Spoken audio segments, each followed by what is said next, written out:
కొత్త సృష్టి అంటే చూడండి, యాకోబు మాట్లాడతాడు, దేవుని ఎదుట భక్తి ఏంటంటే, అంటే దేవుడు మెచ్చుకునేటువంటి భక్తి ఏంటంటే చెప్తున్నాడు. చూడండి, యాకోబు పత్రిక 1వ అధ్యాయము 27వ వచనం, తండ్రి అయిన దేవుని ఎదుట పవిత్రమును నిష్కలంకమునైన భక్తి ఏదనగా దిక్కులేని పిల్లలను విధవరాలను వారి ఇబ్బందిలో పరామర్శించుటయు యెహోవా మాలిన్యం తనకు అంటకుండా తను కాపాడుకొనుటనే.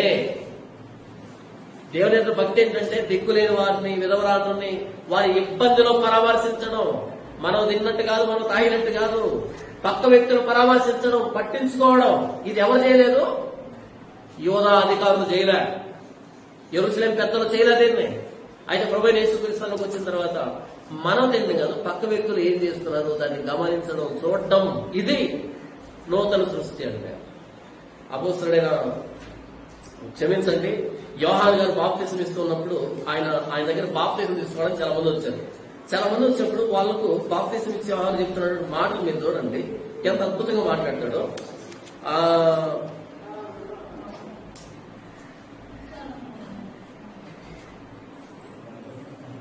ఓకే, లూకా సువార్త చూడండి. లూకా సువార్తలో ఆయన బాప్తిసం ఇస్తున్నాడు. బాప్తిసం ఇస్తూ ఆయన మాట్లాడతాడు చూడండి. 23వ అధ్యాయము, లూకా సువార్త 3వ అధ్యాయము 11వ వచనం, 11 నుంచి కాకుండా 10 చూద్దాం. అందుకు జనులు, అలాగైతే మేము ఏమి చేయవలని అతను అడుగుగా. జనులు వచ్చారు, అయ్యా బాప్తిజం తీసుకున్నాం కదా, బాప్తిజం తర్వాత మేమేం చేయాలి అని అడుగుతున్నారు. ప్రశ్న చూడండి, మాకేంటి అని అడగడం వాళ్ళు. ఇప్పుడు ప్రశ్న ఏంటి? మేము చర్చికి వస్తున్నాం, మాకేంటి? మేము వేసుకుని నమ్ముతాం, మాకేంటి అని అడుగుతున్నారు. కానీ వీళ్ళు ఏమడుగుతున్నారు అంటే మేమేం చేయాలని అడుగుతున్నారు. ఇప్పుడు ఎవరినైనా చర్చికి పిలిచేవాడు ఏమడుగుతున్నారు? మాకేంటి. కానీ అప్పుడేం అడిగారు వాళ్ళు బాప్తిజం తీసుకునేటప్పుడు? మేమేం చేయాలి. ఎంత తేడా చూడండి. అందుకు జనులు, అలాగైతే మేమేం చేయవలని అతను అడుగుగా అతడు 2 అంగీలు గలవాడు ఏమీ లేని వారికి ఇయ్యవలననియో, ఆహారం గలవాడును అలాగే చేయవలనని వార్త చెప్పారు. సుంకరులను బాప్తిసం పొందవచ్చి బోధకుడా మేమేం చేయవలని అతను అడుగుగా అతడు, మీకు నిర్ణయించబడిన దానికంటే ఎక్కువ తీసుకునవద్దని వార్త చెప్పారు. సైనికులను మేమేం చేయవలనని అతను అడిగిరి. అందుకతడు, ఎవరిని బాధ పెట్టకయు ఎవరి మీదను అపనింద వేయకయు మీ జీతములతో తృప్తి పొంది ఉండుడని వార్త చెప్పాను. ఇది అంత్య దినాల్లో ప్రభువైన యేసుక్రీస్తు మధ్యవర్తిత్వం జరిగేది. ఏం జరుగుతుంది? 2 అంగీలు కలిగిన వాడు ఏమీ లేని వాడికి ఇవ్వాలి. అంటే లాభమా నష్టమా? లాభమా నష్టమా? 2 ఉంటే దేవుడు ఇంక 2 ఇస్తాడని చెప్పట్లే, 2 ఆశీర్వాదం అని చెప్పట్లే, వేసుకున్నాకుంటే విపరీతంగా వచ్చిపోతుందని చెప్పట్లే. 2 ఉంటే లేని వాడికి ఇవ్వు. ఆహారం విషయంలో కూడా నీ దగ్గర ఉంది కదా, లేని వాడికి పెట్టు. తర్వాత సుంకరులు వచ్చారు, డబ్బు కలెక్ట్ చేసేవారు. మేమేం చేయాలంటే మీకు నిర్ణయించబడిన దానికంటే ఎక్కువ తీసుకోవద్దు అని చెప్పాడు. మీ జీతాలతో తృప్తి పొందండి. సైనికులు వచ్చారు, మేమేం చేయాలి చెప్పు అంటే, ఎవరి మీద తప్పుడు కేసులు పెట్టకండి, అపనిందలు వేయకండి, ఎవరిని హింసించకండి, అన్యాయంగా ఉన్నదంతా తృప్తి పడండి. ఇప్పుడు ఎవరైనా వేసుకొని నమ్ముకున్నారు, గవర్నమెంట్ ఉద్యోగం వేసుకొని నమ్ముకున్నారనుకో, వాళ్ళ ఇంటికి వెళ్ళండి. వాళ్ళ జీతం ఎంత, వాళ్ళ ఇంట్లో ఉన్నటువంటి వస్తువులు ఎంత విలువైన చూడండి. వీడిని తిట్టు కొడితే 15,000 శాలరీ వస్తుంది అనుకున్నాం కదా. బీమా 50,000 ఉంటుంది. ఏంటి 50,000 బీమా ఉంది ఇక్కడ అనంటే, నెల కూడబెట్టి కొన్నాడు అనుకున్నారు పొరపాటున. కాదు. ఎలా వచ్చుంటది?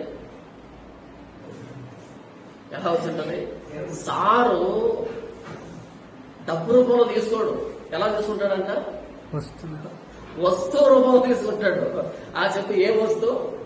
మన సార్ వెళ్ళాడంట, ఈ ఎల్జీకి వెళ్ళాడంట, ఎల్జీలో లేకపోతే ఇంకోటి షాపింగ్ షోరూమ్కి వెళ్ళాడంట. అక్కడ పలానా నచ్చిందంట. వీడు ఎక్కడికి వెళ్తాడు? ఇప్పుడు ఆ షోరూమ్కి వెళ్ళి ఆ మోడల్ కనుక్కొని అక్కడ బిల్ పే చేస్తాడు. వాళ్ళకి ఆటోలో ఎక్కిస్తాడు, వాళ్ళు తీసుకొచ్చి తీస్తాడు. అంతే. బిల్ అయ్యగారి పేరు మీద ఉంటుంది, కట్టింది మాత్రం ఇంకొకటి కట్టింటాడు. వస్తువు వచ్చి ఇంట్లో ఉంటుంది. ఇప్పుడు మనం వెళ్ళి మనం అలా చేయకూడదు అన్నాం అనుకో, ఓర్పండి బ్రదర్, ఈ ఫీల్డ్ అలాంటిది. ఏంటంట? ఈ ఫీల్డ్ అలాంటిది బ్రదర్. ఈ ఫీల్డ్ అలా చేయకపోతే ఉండలేం బ్రదర్. ఎవడు ఉండమన్నారు బ్రదర్ ఆ ఫీల్డ్ లో? చెప్పు. అన్ని తప్పించుకునే వ్యవహారాలన్నీ కాదు. బాప్తిసం ఇచ్చామని చెప్తున్నాడు, అలా కాదబ్బా, అన్యాయంగా తీసుకోకూడదు. నీకు ఎంత నిర్ణయించబడిందో అంతే తీసుకోవాలి, ఎక్స్ట్రా తీసుకోకూడదు. దాని కమిషన్ పేరు పెట్టకూడదు. ఇది మామూలే, మామూలు ఉండవు, జీతాలే ఉంటాయి. గవర్నమెంట్ మామూలు ఇస్తుందా? ఏమోదో జీతం అంటారు, దాన్ని శాలరీ అంటారు, నాకు మామూలు. కానీ క్రైస్తవులు కూడా ఏం తీసుకుంటారు? మామూలు తీసుకుంటారు. తీసుకొని దేవుడు నన్ను ఎంత ఆశీర్వదించాడు. ఎలా ఆశీర్వదిస్తాడబ్బా? అటు ఆశీర్వదిస్తే ఆయన అన్ని ఆశీర్వదిస్తాడు, ఆశీర్వదించడు. నీ జీతం ఎంతో అంతే. జీతంలో నువ్వు మిగిల్చుకొని నీ ఇష్టం వచ్చి కొనుక్కో. బంగారు ఉయ్యాలు తీర్చు నువ్వు, ఎవడొద్దంటు నీ జీతంలో. జీతానికి మించి రూపాయి తగిలినా సరే అన్యాయం. యేసుప్రభు నమ్ముకుంటే నూతన సృష్టి, నీకున్నదాన్ని మార్చాలి. అది ఖడ్గమైతే నాగటి నక్కుగా మారాలి, అది ఈటైతే మత్సుగతిగా మారాలి. అదే నూతన సృష్టి అంటే. ఇంకా తోపలకి నువ్వు తయారు చేసిన దాన్ని ఇంట్లో పెట్టుకొని నేను యేసుప్రభు నమ్ముకున్నా అంటే సారీ. ఆ రోజు చెక్క ఇంటికి యేసుప్రభు వచ్చాడు, ఏమైంది? ప్రభు నా ఆస్తిని 2 ముక్కలు చేస్తున్నాను, సగం పేదలకి ఇచ్చేస్తున్నా, అయిపోయింది.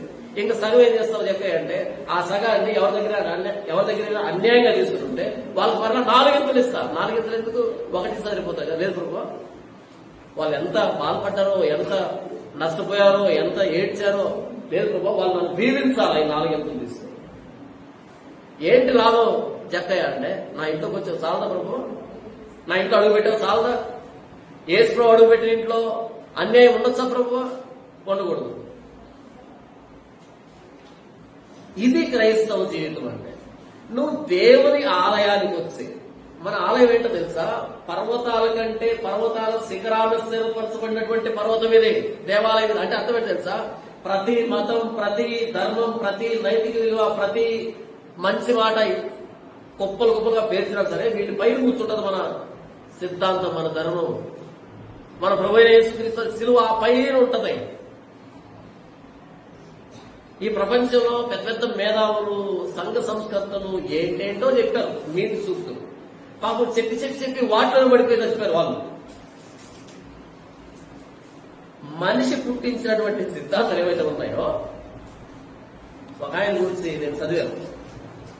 ఒక ఆయన ఎక్కడికి వెళ్ళాడంట, ఒక ప్రాంతానికి వెళ్ళి ఆయన అద్భుతమైన ప్రసంగం చేశాడు. ఆ ప్రసంగానికి ఒక ఆవిడ పెద అయిపోయింది. అంటే ఏం ప్రసంగం చేశాడని అంత అయిపోయిందంతా వచ్చి ఆయన దగ్గర కూర్చి, ఏమండి మీరు చేసిన ప్రసంగం అద్భుతంగా ఉంది, అయితే నాకు ఒక కోరిక. ఏంటి ఆ కోరిక అంటే, నీకు పుట్టబోయే బిడ్డకి నేను తల్లిని కావాలి అందంట. అంటే అర్థం ఏమని? నన్ను పెళ్లి చేసుకోవాలి. అప్పుడు ఆయన అన్నాడు, అమ్మ నాకు పుట్టబోయే బిడ్డకి ఎందుకు, నేనే నీ బిడ్డను అనుకో అన్నాడు ఆయన. అబ్బో చప్పటి కొట్టేసాబా, ఏం మాట, ఏం చెప్పాడు కదా. నన్ను పెళ్లి చేసుకొని వచ్చిన స్త్రీకి నన్ను బిడ్డగా స్వీకరించాలంటే అసలు ఎంత పవిత్రంగా చూసాడో అంత చప్పటి కొట్టేశాడు. తర్వాత ఆయన పుస్తకం రాశాడు, ఆ జీవిత చరిత్ర పుస్తకం ఉంటే చదువుతూ ఉంటే ఒకరోజు సందర్భంలో అంటే ఆయనకి విపరీతమైన కోరిక వచ్చి రాళ్ళను కౌగిలించుకున్నాడు అనుకో. రాళ్ళను కౌగిలించుకున్నాడు, అంత విపరీతమైన కోరిక వచ్చిందంట.